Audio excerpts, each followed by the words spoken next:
सालों से मैं एक चीज देख रहा हूँ कि मुस्लिम लोग मुझे एक ही सवाल उसी शब्द से बार बार पूछते हुए। कैलिफोर्निया में मुस्लिम्स मुझे पूछे, यीशु कहाँ कहे मैं खुदा मुझे इबादत करो। अगर मैं लंदन जाऊं, मुस्लिम्स मुझे पूछते हैं, यीशु कहाँ कहे मैं खुदा मुझे इबादत करो। ये साफ है, ये तालीम प्राप्त है ये पूछने के लिए कि यीशु कहाँ कहे मैं खुदा मुझे इबादत करो। और ये जाहिर सी बात है कि मुस्लिम के बड़े बड़े प्रचारक ये सवाल पूछने के लिए उनको सिखाते हैं। अभी इससे पहले कि हम आगे बढ़े, मैं आप लोगों से एक सवाल पूछना चाहता हूँ, यीशु कहाँ कहे मैं खुदा मुझे इबादत करो। मैं जानता हूँ कि आपके दिमाग में बाइबल के कुछ आयतें अभी घूम रहे हैं, लेकिन उसमें एक प्रॉब्लम है।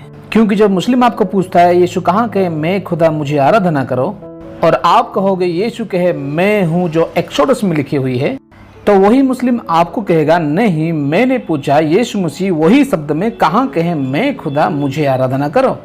आप देख रहे हैं मुस्लिमों को तालीम दिया जाता है ताकि वो बस सवाल ही पूछे। उनको तालीम मिला है कि वो उसी शब्द को दोहराए। आप मसीही ये कहते हैं कि यीशु मसीह खुदा है और हम उनको इबादत करना चाहिए। अगर आप दिखा नहीं पाओगे कि कहाँ यीशु मसीह कहे मैं खुदा मुझे इबादत करो वही शब्द में, तो आप यीशु मसीह के बारे में सरासर गलत हो। इससे पहले कि आप उनको जवाब दे, आपको उनके एग्जैक्ट वर्ड क्राइटेरिया के कंसेप्ट को खत्म करना है, जो कि मजाक से कम नहीं। इनफैक्ट एग्जैक्ट वर्ड क्राइटेरिया के कंसेप्ट को खत्म करने का एक आसान तरीका है कि वही सवाल उनको ही वापस पूछे। जैसे कि आप उनको बता सकते हैं, मुझे खुशी होगी ये बताने के लिए कि यीशु मसीह कहाँ कहे मैं खुदा मुझे इबादत कर। अगर आप दिखाओगे कि यीशु कहाँ कहे मैं एक प्रॉफिट हूँ मुझे इबादत मत करो वही शब्द में, दूसरे शब्दों में नहीं, वही शब्द में मैं एक प्रॉफिट हूँ मुझे इबादत मत करो, वही है जो मुस्लिम विश्वास करते हैं ना। वेल, अगर आप बता नहीं पाओगे तो फिर मुसलमान की विचारधारा यीशु मसीह के बारे में सरासर गलत है। इससे ये समझ में आएगा कि कोई भी शब्दों को मान करना एक बेतुकी है। सच्चाई तो ये है कि मुस्लिमों के द्वारा इस प्रकार के तरीकों को लगातार अपनाना ये साबित करता है कि मुस्लिम के अपोलोजिस्टिक लोगों को सच्चाई बताने के लिए नहीं बल्कि कंफ्यूजन पैदा करने के लिए ये सब करते हैं।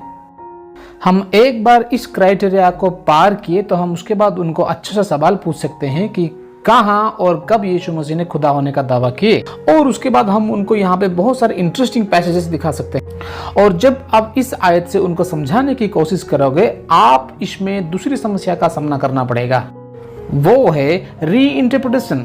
अगर कोई मानता नहीं है कि यीशु मसीह खुद को खुदा करके दावा किए हैं और आप उनको एक आयत दिखाते हो जहाँ पे यीशु मसीह खुदा करके दावा किए हैं, हो सकता है कि वो उसको री इंटरप्रेट करे ताकि साबित वो हो जो वो विश्वास करता है यीशु मसीह के बारे में। लेकिन ये री इंटरप्रिटेशन को हम ब्लॉक कर सकते हैं फॉर्चुनेटली, क्योंकि बाइबल और कुरान के हिसाब से ऐसे कुछ चीजें हैं जो केवल परमेश्वर ही ये सब कर सकते हैं। जैसे केवल परमेश्वर ही कह सकते हैं कि उन्होंने सारे यूनिवर्स को बनाया। एक साधारण मनुष्य कह सकता है कि मैंने सब कुछ बनाया, लेकिन परमेश्वर को छोड़ के अगर कोई भी इस बात को कहे, ये बात झूठी साबित होगी। तो अगर यीशु मसीह ऐसा कुछ कहे हैं जो केवल परमेश्वर कह सकते हैं, तो हम इस चीज को मानना पड़ेगा कि यीशु मसीह खुदा होने का दावा किए। इंटरेस्टिंगली ज्यूज, क्रिश्चियंस और मुस्लिम ऐसी कुछ बातों को मानते हैं जो केवल परमेश्वर को द्वारा कहा जा सकता है। चलिए देखते हैं। Who is the first and the last? सूरा 57 आयत 3 कुरान में से अल्लाह के बारे में कहता है कि वो फर्स्ट एंड लास्ट है। ये फर्स्ट और लास्ट अल्लाह के 99 नाम में से 2 है। ओल्ड टेस्टामेंट भी हम देख सकते हैं कि परमेश्वर को फर्स्ट एंड लास्ट कहा गया है। ऐसा है कि किताब अध्याय 44 आयत 6 में ऐसे लिखा है, यहोवा जो इसराइल का राजा है अर्थात सेनाओं का यहोवा जो उसका छुड़ाने वाला है, वो यूं कहता है, मैं सबसे पहला हूं और मैं ही अंत तक रहूंगा, मुझे छोड़ कोई परमेश्वर है ही नहीं। पुराना नियम में जब लॉर्ड कैपिटल लेटर में लिखा है, वो सब बनाने वाले क्रिएटर यहोवा को दिखाता है। इसका मतलब कुरान और बाइबल के अनुसार फर्स्ट एंड लास्ट केवल परमेश्वर को कहा जाता है, क्योंकि जब फर्स्ट एंड लास्ट एक परमेश्वर का नाम है, क्या एक साधारण सा प्रॉफिट खुद को फर्स्ट एंड लास्ट कहेगा? लेकिन यीशु मसीह खुद को प्रकाशित वाक्य अध्याय 1 आयत 17 और 18 में कहते हैं, जहाँ पर ऐसा लिखा है, मत डर, मैं प्रथम और अंतिम और जीवता हूँ, मैं मर गया था और अब देख मैं युगानुयुग जीवता हूँ और मृत्यु और अधोलोक की कुंजियां मेरे ही पास है। इसको री इंटरप्रेट करके दिखाओ मुस्लिम्स। मुझे आप ये बताओ कि यीशु मसीह यहाँ पे क्या कहना चाहते हैं जब वो एक परमेश्वर का नाम लेके खुद पे लागू करते हैं। दूसरा विषय, हु कैन फॉरगिव सिंस, कौन पाप क्षमा कर सकता है। इंसान एक दूसरे से गलतियां करते हैं, लेकिन ये सारी गलतियां परमेश्वर के विरुद्ध है और पाप है। हो सकता है कि हम एक दूसरे की गलतियों को माफ कर सकते हैं, लेकिन केवल परमेश्वर ही पाप क्षमा कर सकते हैं। भजन संहिता 51 आयत 4 में दाऊद इस प्रकार से कहते हैं, मैंने केवल तेरे ही विरुद्ध पाप किया और जो तेरे दृष्टि में बुरा है वही किया। कुरान भी इस चीज को मानता है कि केवल परमेश्वर ही पाप क्षमा कर सकता है। सूरा अध्याय 3 आयत 135 में लिखा है, कौन पाप क्षमा कर सकता है? केवल अल्लाह। अगर अल्लाह ही एक ही जो पाप क्षमा करने का सामर्थ्य रखते हैं, तो क्या साधारण सा भविष्यद्वक्ता पाप क्षमा करने का दावा करेगा? मार्कुस अध्याय 2 में एक लकवे रोगी को यीशु मसीह के पास लाया जाता है, लेकिन यीशु मसीह यहाँ पे जो भी किए धर्मगुरुओं ने उसको परमेश्वर की निंदा कहे। हम पढ़ेंगे मार्कुस 5 से 12 तक। यीशु ने उनका विश्वास देखकर उस लकवे रोगी से कहा, हे पुत्र, तेरे पाप क्षमा हुए। तब कोई शास्त्री जो वहां बैठे थे अपने अपने मन में विचार करने लगे, यह मनुष्य क्यों ऐसा कहता है? यह तो परमेश्वर की निंदा करता है। परमेश्वर को छोड़ और कौन पाप क्षमा कर सकता है? यीशु ने तुरंत अपनी आत्मा में जान लिया कि वे अपने मन में ऐसा विचार कर रहे हैं और उनसे कहा, तुम अपने अपने मन में ऐसा क्यों विचार कर रहे हो? सहज क्या है? क्या लकवे के रोगी से यह कहना कि तेरे पाप क्षमा हुए, या यह कहना है कि उठ अपनी खट उठाकर चल फिर? परंतु जिससे तुम जान लो कि मनुष्य पुत्र को पृथ्वी पर पाप क्षमा करने का भी अधिकार है। उसने उस लकवे रोगी से कहा, मैं तुझे कहता हूँ, उठ अपनी खट उठाकर अपने घर चला जा। वो उठा और तुरंत खाट उठाकर सबके सामने से निकल कर चला गया।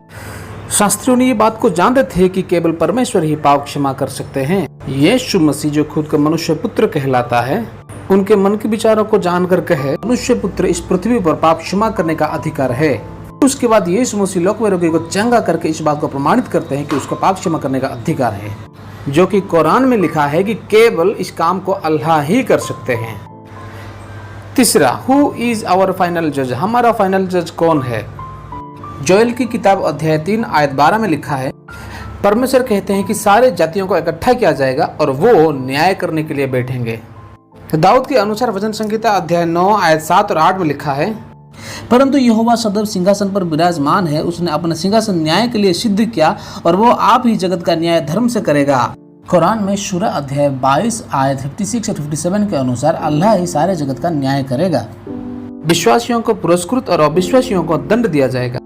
आज उस दिन अल्लाह का होगा और वो उनको न्याय करेगा। जो लोग विश्वास करके अच्छे काम करेंगे उनको आशीष मिलेगी, और जो विश्वास नहीं करेंगे और नाकारेंगे उनको मिलेगा दंड। जब बाइबल और कुरान के अनुसार केवल परमेश्वर ही न्याय कर सकते हैं, क्या एक साधारण प्रॉफिट खुद को फाइनल जज कह सकते हैं?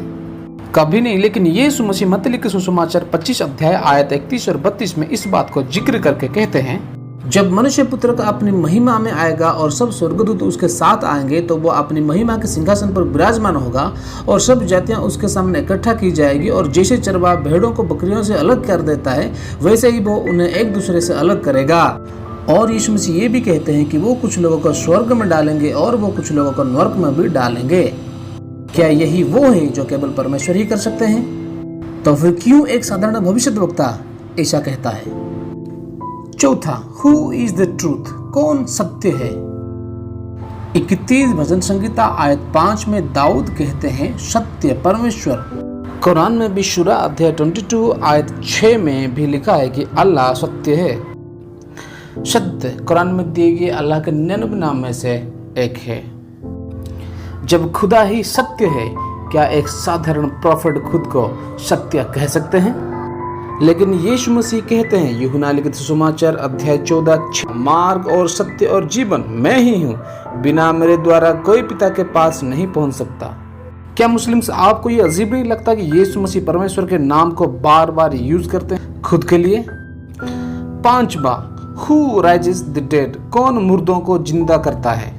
बाइबल और कुरान दोनों मानते हैं कि केवल परमेश्वर ही मुर्दों को जिंदा करते हैं। पहला शमूएल 2 अध्याय आयत 6 के अनुसार, यहोवा मारता है और जिलाता भी है, वही अधलोक में उतरता और उससे निकलता भी है।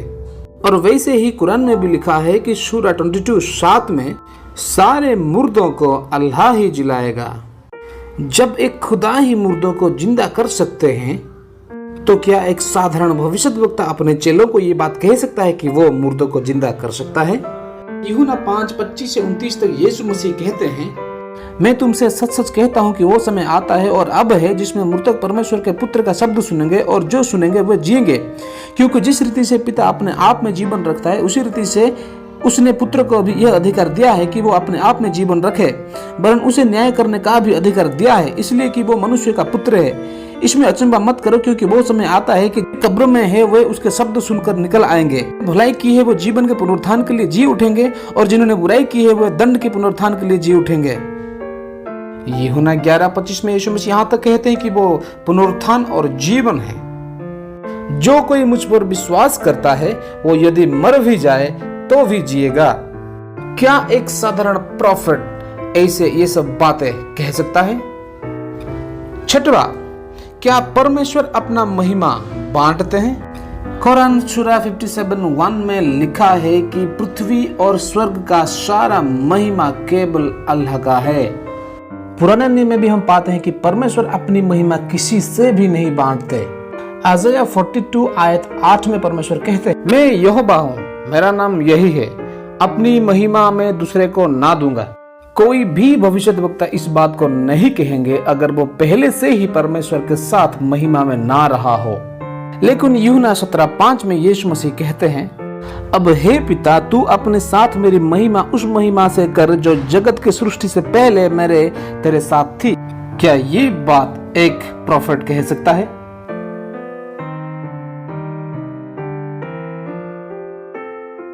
मार्कुस 2:28 में यीशु मसीह कहते हैं कि वो सत्य का स्वामी है, और मत्ती 22:41-45 में ये प्रमाणित करते हैं कि वो दाऊद का प्रभु है। और यीशु मसीह ऐसा भी कहते हैं कि जो सब पिता का है वो सब मेरा भी है। यीशु मसीह कहते हैं कि जैसे हम पिता को आदर करते हैं वैसे ही यीशु मसीह को भी करें। वो कहते हैं कि यूहन्ना 5:21-23 तक, जैसा पिता मरे हुओं को उठाता और जिलाता है वैसा ही पुत्र भी जिन्हें चाहता उन्हें जिलाता है। पिता किसी का न्याय नहीं करता, परंतु न्याय करने का सब काम पुत्र को सौंप दिया है कि सब लोग जैसा पिता का आदर करते हैं वैसा ही पुत्र का भी आदर करें। जो पुत्र का आदर नहीं करता वो पिता का जिससे उसे भेजा है उसे आदर नहीं करता। जैसे कि हम परमेश्वर को इबादत के साथ आदर करते हैं, तो यीशु मसीह यही चाहते हैं कि जैसे हम पिता को इबादत करते हैं हम यीशु मसीह को भी इबादत करें। हम कई जगहों में देख सकते हैं कि चेलों ने यीशु मसीह की इबादत करते हुए। वचन हमें बताता है कि यीशु मसीह के जन्म के बाद उनकी आराधना किया गया था, उनकी सेवकाई के दौरान उनकी आराधना किया गया था, स्वर्ग में जाने के पहले और स्वर्ग में जाने के बाद भी। यूहन्ना अध्याय 20 आयत 28 में थोमास ने कहे, माई लॉर्ड माई गॉड।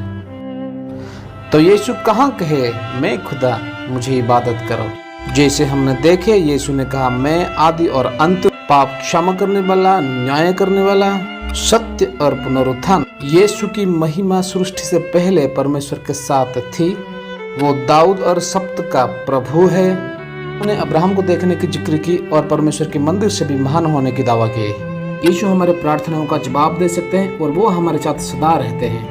यीशु पिता के समान आदर पाने की भी जिक्र किए हैं, जो कि इबादत। ये एक साधारण मनुष्य की दावे नहीं है, ना कि एक भविष्यद्वक्ता की। ये सब वही दावे हैं जो परमेश्वर ही कर सकते हैं। इसलिए मसीही विश्वास करते हैं कि यीशु मसीह खुदा है।